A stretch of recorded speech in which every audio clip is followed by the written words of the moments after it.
के मुद्दा है कि अपने को सिलेबस ही नहीं पता, तो बेसिक बहुत बहुत शॉर्ट में मैं आपको सिलेबस बता रहा हूं पहले, फिर सिलेबस के according history, geography, polity, economics आपको पढ़ना कैसे है, और दूसरी बात ये कि कौन सी ऐसी बातें जिनका ध्यान रखना है। क्यों? क्योंकि इन गलतियों की वजह से तुम एग्जाम में फेल तक भी हो सकते हो। जो बच्चा कोर्स में इनरोल रहता है वो तो ठीक है, उसको पता है कि सर ने जो पढ़ाया वही पढ़ना, लेकिन कई का उन्होंने यूट्यूब पर आज हिस्ट्री पढ़ लूं, कल ज्योग्राफी, परसों इकोनॉमिक्स और ये पढ़ लूं, और एक दिन में हिस्ट्री, ज्योग्राफी, पॉलिटी, इकोनॉमिक्स सबके एक लेक्चर देख ली। अब बात करते हैं स्टडी सोर्स। अब ये जो बाकी के दो छूटे हैं ना, ये क्यों छोड़े सर? मजा आ रहा था मेरे को इसलिए छोड़ दिया।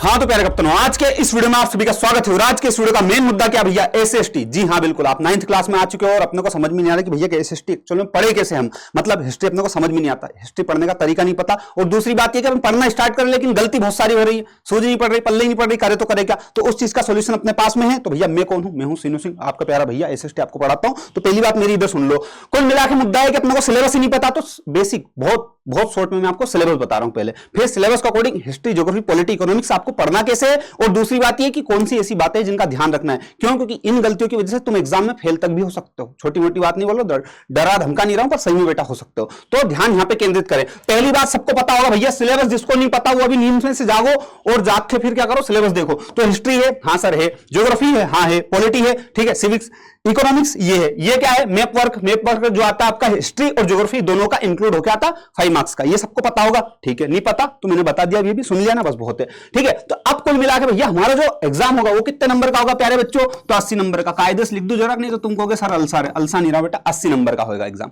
ठीक है सर, बहुत बढ़िया, अच्छी बात बता दी आपने, लेकिन काम की बात बताओ पहले, मिस्टेक क्या नहीं करनी है और पढ़ना कैसे है, एक्चुअल में बता रहा हूं, रियलिटी बता रहा हूं। अब देखो 80 नंबर का होगा सर, यहां तो 100 लिखा है, तो फिर वही बात, 100 लिखा है, सिलेबस नहीं मालूम। यहां क्या लिखा है? इंटरनल असेसमेंट्स, ये आपको स्कूल जो भी देगा वो देगा, ये सब सोच ली स्कूल वाले करेंगे। अपना मेन मुद्दे का काम तो ये है बेटा, इसको अपने को करना है। ठीक है, क्यों? क्योंकि एग्जाम में जो पेपर आएगा उसमें परफॉर्म क्या करना है, इन 80 नंबर के लिए परफॉर्म करना है। तो उस हिसाब से पूरी स्ट्रेटेजी होगी। तो स्ट्रेटेजी तो होगी, लेकिन स्ट्रेटेजी में क्या होगा? बहुत बढ़िया चीज होगी। तो पहली बात तो याद रखना, सबको पता होंगे कुछ पॉइंट, लेकिन कुछ पॉइंट ऐसे तुम्हारा दिमाग खराब कर देंगे। आई बात समझ में? और हिस्ट्री पढ़ने का एक्चुअल में तरीका सबसे गलत है, इसलिए तो याद नहीं हो रही, इसलिए तो फेल हो रहे आधे से ज्यादा।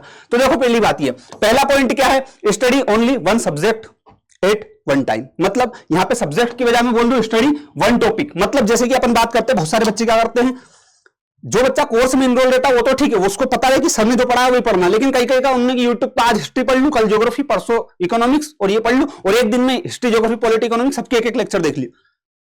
धचकर्म करना बंद कर दो, कोई मतलब नहीं है। एक बार में एक टॉपिक पढ़ो। जैसे आपने उठाया हिस्ट्री, तो ऐसा नहीं कि हिस्ट्री पूरा उठाया, हिस्ट्री सब्जेक्ट को आपने उठाया तो पूरा हिस्ट्री खत्म होना चाहिए, खत्म नहीं हो चलेगा। लेकिन हिस्ट्री का एक टॉपिक, एक चैप्टर, एक लेक्चर आपने खत्म किया, उसके बाद में आप चाहे ज्योग्राफी का उठा सकते हो, ऐसा नहीं है, लेकिन एक बार में एक ही। क्यों? क्योंकि अपने दिमाग की इतनी कैपेसिटी नहीं है। अगर इतनी कैपेसिटी होती तुम्हारे दिमाग की, तो अपन अभी आईएएस का एग्जाम दे रहे होते, नवी का एग्जाम नहीं दे रहे होते। ठीक है, तो अपने आप को बच्चा एक्सेप्ट कर लो, अपने आप को आधा बुरा मत समझो। अभी अपन बुजुर्ग नहीं हुए, अभी अपन बच्चे, तो बच्चे के हिसाब से अपने दिमाग के ऊपर जोर डालो। ठीक है, जितनी जरूरत उतना पढ़ो। तो अपने को एक दिन में एक टॉपिक या 2 टॉपिक 3 टॉपिक भी पढ़ना है, तो एकदम क्लियरिटी के साथ। ऐसा नहीं कि हिस्ट्री पढ़ ली, ज्योग्राफी पढ़ ली, इकोनॉमी भी पढ़ लिया, पॉलिटी पढ़ लिया और लास्ट में सब गुड़ गोबर हो गया, सूझ नहीं पड़ी, क्या कर दिया भैया? फिर भैया क्या कर लेंगे उसमें, ये बता, तुम्हारी गलती है ना फिर तो एक टॉपिक एक बार में। ठीक है, और एकदम व्यवस्थित। पहली गलती तो यही करते हैं अधिकतर बच्चे।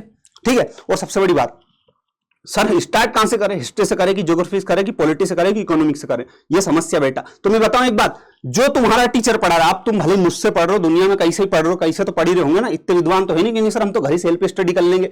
सेल्फ स्टडी के लिए सेल्फ भी तो हो ना अपने पास, सेल्फ ही नहीं कहां से स्टडी कर लेंगे? तो बेटा सेल्फ स्टडी भले कर रहे हो, तुम कुछ भी कर रहे हो, लेकिन जो तुम्हारे मेंटोर है, जो तुम्हारे टीचर है, जो भी तुम्हें गाइड कर रहे हैं, उनकी सुन के जो सब्जेक्ट वो पढ़ा रहे हैं वहीं से प्रोसेस से स्टार्ट करो। क्योंकि वो व्यक्ति तुमसे थोड़ा तो ज्यादा जानते ही होगा, तुमसे तो ज्यादा जानता होगा, जब तो पढ़ा रहा होगा ना, तो वो कोई भी हो सकता है। ठीक है, तो उसकी बात सुन लो, वो जैसे पढ़ा रहे, जिस प्रोसेस से पढ़ा रहे वैसे पढ़ते रहो आप। ठीक है, कोई से सब्जेक्ट पहले उठाओ, इस बात से कोई फर्क नहीं पड़ता। ठीक है, हाँ। अब दूसरी बात, नोट्स मेकिंग का एक चौंचला है भैया सबसे बढ़िया। ठीक है, बहुत सारे बच्चे तो इस बात में कंफ्यूजन, नोट्स बनाए भी कि नहीं बनाए, तो नोट्स बनाने पड़ेंगे, लेकिन नोट्स बनाने कैसे? गलत तरीका बिल्कुल नोट्स बनाने का। और पहली बात, अभी से बनाना स्टार्ट करना भी नहीं है, इसके बारे में जस्ट अभी बता रहा हूं, रुक जा थोड़ी देर। मैथ वर्क, इसके बारे में बताऊंगा। सर बताओगे क्या फिर? अरे 2 मिनट शांति तो, रिलेट तो करना पड़ेगा ना, बिल्कुल। यहां पे क्या है? Short answer writing. ठीक है, शॉर्ट नहीं, स्टार्ट आंसर राइटिंग। ठीक है, तो स्टार्ट आंसर राइटिंग करनी है अपने को, लेकिन आंसर राइटिंग किस तरीके से स्टार्ट करनी है? तो अपने को ऐसा नहीं कि हर एक ऑब्जेक्टिव भी लिख के देख रहे हैं अपन, बिल्कुल कोई जरूरत नहीं उसकी। अपने को सिर्फ जो लॉन्ग आंसर है उनको ही लिख कर देखना है। क्यों? क्योंकि अपनी स्पेलिंग ही गलत हो रही है। ठीक है, तो स्पेलिंग गलत हुई तो फिर चोट होगी कि नहीं एग्जाम में, तो स्पेलिंग का बहुत ज्यादा ध्यान रखना है। इस वजह से अपने को लॉन्ग आंसर लिख कर देखना है, ठीक है, और अपने को माइंड में याद रहता है लेकिन परफॉर्म नहीं कर पाते हैं, तो इस वजह से दिक्कत होती है। अब बात करते हैं स्टडी सोर्स। स्टडी सोर्स, अब ये जो बाकी के दो छूटे हैं ना, ये क्यों छोड़े सर, मजा आ रहा था मेरे को इसलिए छोड़ दिया। जस्ट इसके बाद मैं आपको एक इंटरेस्टिंग चीज बता रहा हूं, वो देखना आप। स्टडी सोर्स, पहले स्टडी सोर्स देख लो। स्टडी सोर्स में बच्चों को कीड़े काटते हैं, क्या काटते हैं यार, ये किताब मार्केट में नहीं आई है, इसमें तो बहुत ही बढ़िया दिया है, ये लियो, ये भी लियो, ये भी लियो, ये भी लियो, 5-10 किताब भेली कर ली एक ही सब्जेक्ट की, हिस्ट्री की, और बाद में पता चला कि सूच कायम ही नहीं पढ़ रहे अपने को, तो फिर ये चोट हो जाएगी कि नहीं हो जाएगी। तो इसलिए मैं बोल रहा हूं, जैसे मान लो तुम किसी टीचर से पढ़ रहे हो, फॉर एग्जाम्पल मुझसे पढ़ रहे हो, तो हम आपको जो भी डीपीपी नोट्स पीडीएफ वगैरह दे रहे हैं उनसे पढ़ो। अगर आपको ज्यादा कीड़े काट रहे कि नहीं किताब से पढ़ेंगे सर मजा नहीं आ रहा, तो एनसीईआरटी से बेस्ट कुछ भी नहीं है। तुमको ये बात तो पता होगी कि क्वेश्चन कोई अलौकिक नहीं आता, तुम्हारी एनसीईआरटी में जो फैक्ट है उनसे रिलेट करके थोड़े से टफ क्वेश्चन आ सकते हैं, लेकिन आएगा वहीं से। ऐसा नहीं है कि 9th क्लास में नहीं आ रहे हो, एग्जामिनर उनने की आज तो बीड़ी पी ली, उनने आज तो ये छोटे को फेल करना सारों को, तो क्या करें, तो 10वीं का पेपर पूछ लो, ऐसा तो करेगा नहीं तुमसे, पूछेगा तो वही ना जो 9th की एनसीईआरटी के सिलेबस में है। तो बस एनसीईआरटी को अच्छे से रीड कर लो, काम तुम्हारा हो जाएगा। रही बात क्वेश्चन आंसर की, तो पीडब्ल्यू की और भी बुक वगैरह आती है, या फिर मार्केट की जो भी तुमको लगे एक कोई सी, तो ठीक है। स्टडी सोर्स में सिर्फ बुक एक रखना है और आपका जो मेंटर है उनको फॉलो करना है। ये हो गया चौंचला अभी तक का, ठीक है, हाँ भैया हो गया। अब क्या था, अब मेन मुद्दे की बात है। अब बहुत सारे बच्चों को सर हिस्ट्री समझ ही नहीं आ रही, पॉलिटी समझ ही नहीं आ रही, ज्योग्राफी समझ ही नहीं आ रही, पढ़ने का तरीका गलत है, और बहुत सारे टीचरों का सच बताऊं तो तरीका भी पढ़ाने का गलत है। क्योंकि देखो टीचर पढ़ाता कैसे है, एक मैच्योर बच्चे के हिसाब से कि बच्चा बहुत इंटेलिजेंट, अरे बच्चा इंटेलिजेंट होता तुम्हारे पास आता क्यों, ये बताओ पहले तो मेरे को। नहीं, बच्चे में अगर इतनी अकल होती, बच्चा इतना इंटेलिजेंट होता तो आता क्यों। हम बच्चे थे, हम भी टीचर के पास गए, तुम बच्चे हो, तुम टीचर के पास आए हो, तो तुम्हारे को कहीं ना कहीं कमी है ना, तभी तो आए हो। तो एक्चुअल में बच्चे का माइंडसेट समझो ना, बच्चे का माइंडसेट क्या होता है हमें पता है। क्योंकि मुझे भाई जब मैं पढ़ता था या फिर जब भी कोई भी लोग पढ़ते थे उनको क्या दिक्कत आती थी, वो प्रॉब्लम बताता हूं, सॉल्यूशन तुम खुद बता दोगे।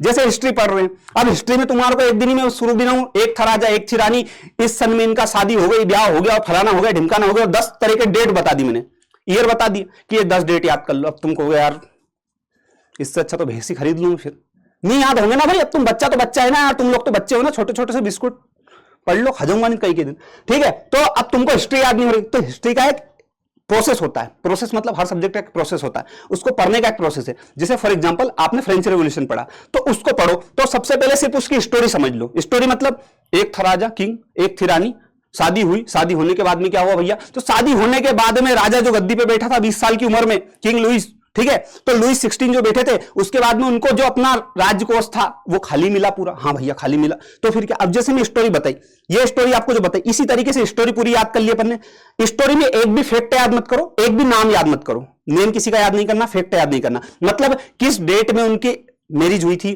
किस डेट में वो किस एज में अपने मतलब पद पे बैठे थे, राजा बने थे, किंग बना था, ये कुछ भी याद नहीं करना, सिर्फ स्टोरी। स्टोरी कैसी, एक था राजा एक थी रानी, दोनों की हुई शादी, शादी होने के बाद में क्या हुआ, उन्होंने राजपाट संभाला और वहां पे पैसे खत्म हो गए, पैसे खत्म होने के लिए टैक्स लगाया, फलाना ढिमकाना, ये करा, सिर्फ नॉर्मल स्टोरी। जैसे आप बचपन में छोटे थे, जब दादा दादी नाना नानी काका काकी कोई भी आपको कहानी वहानी सुनाता था कि नहीं सुनाता था, तो उसमें कोई फैक्ट रहता था क्या, कोई फैक्ट नहीं देते थे, याद रखना, तभी वो तुमको याद रह जाती थी। तो बिना फैक्ट के पूरी स्टोरी याद कर लो, एक बार याद कर लो मतलब सुन लो, ऑटोमेटिक याद हो जाएगी।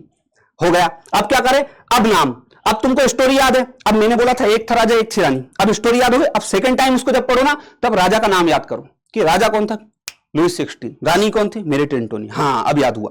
फिर उसमें जितने नाम आ रहे सारे नाम याद कर लो। फिर थर्ड टाइम जब हो तब क्या करो, डेट से याद करो कि भैया राजा और रानी की शादी कब हुई थी, तो कब हुई थी ये पढ़ा चुका हूं फर्स्ट लेक्चर में, कमेंट करके बता देना, नहीं पता होना तो ये वीडियो बंद करके ना घर चले जाओ, एक बढ़िया भैंस खरीदना काले कलर की शानदार, ठीक है। ये तुम्हारा होमवर्क है कि राजा और रानी किंग लुइस 16 और मेरी एंटोनी की शादी या मैरिज कब हुई थी वो बताना है। तो फिर थर्ड नंबर पे जो स्टेज आता है वो आता भैया अपने को क्या, डेट्स का। तो एक प्रोसेस होता है कि पहले आपको क्या करना है, स्टोरी याद करना है बिना किसी झंझट के, क्यों, क्योंकि अपना दिमाग ईजी चीज को जल्दी कैच करता है। और सुनो, अब दिमाग को पागल कैसे बनाओगे, तुमने स्टोरी याद कर ली, फिर दिमाग से बोलो कुछ नहीं करना, बस नाम ही तो याद करना है, स्टोरी तो याद है अपने को, क्या करना है, दोस्त तो कैसे पागल बना, तो बस 5 मिनट में आ रहा हूं बिहार, तो वैसे दिमाग को बोलो कुछ भी याद नहीं करना, सिर्फ स्टोरी याद करनी। वो बोले हाँ ठीक है कर लेंगे, ओके भाई। फिर उसको बोलो स्टोरी तो याद ही आते को यार, एक काम कर नाम और याद कर ले, नाम 5-6 तो नाम ही है पूरी स्टोरी में, हाँ ठीक है कर लेंगे कोई दिक्कत नहीं। वो नाम भी कर लेगा, धीरे से प्रैक्टिस करनी पड़ेगी, ऐसे धीरे से हो जाता तो फिर लोग आईएएस ही बन जाते। फिर नाम याद कर ले, फिर उसको 2-3 दिन बाद बोल दो कि यार एक काम कर, अब नाम और स्टोरी याद हो गई है तो एक काम करे डेट और याद कर ले, तो रिया पिया के सामने अपने को सामने थोड़ा रोला अच्छा जमेगा अपना, तो उसको फिर पागल बना दो कि डेट और याद कर ले। तो एक चैप्टर के अंदर मुश्किल से डेट्स निकालोगे तो 15 से 20 डेट मैक्सिमम भाई, इतने डेट्स निकलते हैं, ईयर डेट्स निकलते हैं, वो डेट्स भी अपने धीरे से याद कर ली। अब आती है आपकी नोट्स की सिस्टम। नोट्स का सिस्टम कैसे, अभी यहां नोट्स मेकिंग अभी बताया था और स्किप किया था। नोट्स मेकिंग कब होती भाई, जब तुमने क्या किया हो, स्टोरी को समझ लिया हो, उनके नाम याद हो आपको, और नाम के बाद आपको डेट्स याद हो, और जब भी आपके नोट्स बनते हैं तो नोट्स में कभी भी ये वाला जो पॉइंट है, ये वाला कहां गया, इधर आ रहे, ये वाला पॉइंट ये इंक्लूड नहीं होता है। नोट्स में कभी आपको स्टोरी नहीं लिखना है। ये तुम्हारा रामायण लिखने बैठ जाओ, एक था राजा में, एक थी रानी में, दो का ब्याह हो गया 1570 में, फलाना ढिमकाना नहीं, ये लो नोट्स का आएगा, किताब ही लिख दी, फिर तो तुमको सीबीएसई बोर्ड में भर्ती करवा दे सर, आज से एनसीईआरटी ये भाई साहब लिखेंगे, बहुत टैलेंटेड आदमी, 9वीं क्लास में इन्होंने किताब लिखना सीख लिया। तो नोट्स से ऐसा नहीं होता कि उसमें आप स्टोरी लिखो, स्टोरी सिर्फ आपको याद होगी, स्टोरी लिखना नहीं है। नोट्स में क्या करेंगे सर, नोट्स में आपको नाम लिखना है, क्या लिखना है, एक तरफ लिखा लुईस 16, ठीक है, दूसरी तरफ लिखा मेरिट एंटोनी, हाँ, दोनों के बीच में दिल बनाया, हाँ सर, दोनों की शादी करवा दी, किस ईयर में शादी हुई वो डेट अपन ने यहां पे लिख दी। अब मैं पूरी नहीं लिखूंगा, तुमसे पूछा इसलिए, आधा तो लिख ही दिया, बता दो, ठीक है। उसके बाद में क्या करा, जो भी धीरे से वो ऐसा एक फ्लो चार्ट बना लो, 2 पेज में आपकी पूरी स्टोरी भी आ जाएगी। जो आपने लिखी, लिखने जाओगे वर्ड ज्यादा लगेंगे, लेकिन उसके नाम लिखे, आपने नाम लिख दिया, ईयर डेट्स लिख दिए, आपको पूरी स्टोरी याद हो गई। अब ये हो गया आपके शॉर्ट नोट्स। और ये कब काम आएंगे, ये तुम्हारे शादी वाले दिन काम आएंगे। शादी वाले दिन काम नहीं आएंगे, एग्जाम के 2 दिन 3 दिन पहले मुंह फाड़ोगे ना, जब काम आएंगे। क्यों, क्योंकि जब तुम्हारे पास इतना टाइम नहीं रहेगा कि तुम एक दिन के अंदर पूरी book history, geography, polity, economics सब पढ़ लो, लेकिन एक दिन के अंदर 20-30 पेज तो पढ़ ही सकते हो ना, और इतने भी नहीं पढ़ सकते तो फिर बढ़िया से भेज, ठीक है। तो बेटा उस टाइम पे क्या करना है, ये शॉर्ट नोट्स जो रहेंगे, इस शॉर्ट नोट्स में 2 चीज इंक्लूड रहेगी, एक रहेगी नाम और एक रहेगी डेट्स, सिर्फ, और कुछ भी नहीं, और स्टोरी आपको पहले से आती है, दैट्स इट। ये था हिस्ट्री पढ़ने का एक प्रोसेस। दिमाग को पहले बोलो, पहले इजी चीज पढ़ जिसमें कोई फैक्ट ना हो, फिर दूसरी चीज पढ़ जिसमें नाम सिर्फ याद करने, तीसरी चीज डेट्स, और फाइनली बनेंगे नोट्स। और पूरा चैप्टर बनने के बाद नोट्स बनते हैं। और नोट्स कभी भी ये नहीं होता सर पढ़ा रहे, सर के साथ साथ ही नोट्स बना लूं, बना लिए अच्छी बात है, लेकिन शॉर्ट नोट्स अगर आपको बनाने हैं तो वो आप पूरा चैप्टर पढ़ने के बाद शांति से इत्मीनान से बैठ के खुद बनाएंगे। इतनी मेहनत तो करनी पड़ेगी। आई बात समझ में? हाँ भैया, ये था हिस्ट्री का सीन, ठीक है। अब बात करते हैं अपन किसकी, ज्योग्राफी। ज्योग्राफी को पढ़ने की एक अलग स्ट्रेटेजी होती, तरीका होता है। बेसिकली क्या तरीका होता है, मैप। सबसे पहली बात, ज्योग्राफी बिना मैपिंग के पढ़ी नहीं जा सकती। अगर मैं आपको बोल दूं इंडिया, अब तुमको पता ही नहीं कि इंडिया में रहते हो इसलिए इंडिया पता है, लेकिन मैं तुमसे बोल दूं कहीं का ऐसा अनसन देश, ठीक है, जैसे फॉर एग्जांपल जिस बच्चे ने अभी तक मैप नहीं देखा, वर्ल्ड मैप नहीं देखा, उसको बोलो कनाडा। कनाडा में क्या सोच पड़ेगी, कहां था कनाडा ने, क्यों था ने, कैसे था ने, तो उसको क्या सोच पड़ेगी, कनाडा देश भी है, वो तो मूवियों में सुन ले नाम, नहीं तो नाम ही नहीं मालूम था, तो दिक्कत हो जाती। तो सबसे पहले मैप देखो, ठीक है। मैप के हिसाब से अपने को क्या करना है, ज्योग्राफी पढ़ना है। और जिस टॉपिक में, अरे सर अब कई का टॉपिक ऐसा रहेगा जिसमें मैप ही नहीं है तो क्या कर लेंगे, तो फिर एक काम करना, बड़े एक चिट्ठी उंगली का नाखून काट खिलाना, एक माथे का बाल लाना, और 1 किलो कपूर और नारियल लेके आना, अपन टोटका करेंगे, फिर टोटका करके याद करेंगे। अरे भैया यार, जिसमें मैप नहीं रहे उसमें कॉन्सेप्ट तो रहेगा। तो बस ये स्टेज अगर नहीं है तो इसको स्किप कर दो, डायरेक्ट कॉन्सेप्ट पे आओ। आई बात समझ में? तो कॉन्सेप्ट आए, उसके बाद में फैक्ट। अब तुम्हारे दिमाग को क्या बोलना है, ज्योग्राफी पढ़ो जो कि कुछ नहीं करना है, इसका सिर्फ मैप पढ़ना है। जैसे अपना मान लो इंडिया के बारे में पढ़ रही चीजें, तो इंडिया का करना भैया मैप पढ़ना, कुछ भी नहीं, मैप देखना, हाँ वो देख लिया मैं। अगले दिन कॉन्सेप्ट भी पढ़ना है, उसको बोलो कॉन्सेप्ट पढ़ना, मैप तो याद ही, कॉन्सेप्ट पढ़ ले, 2 मिनट लगी, कॉन्सेप्ट पढ़ लिए, ठीक है, कि क्या क्या चीज है।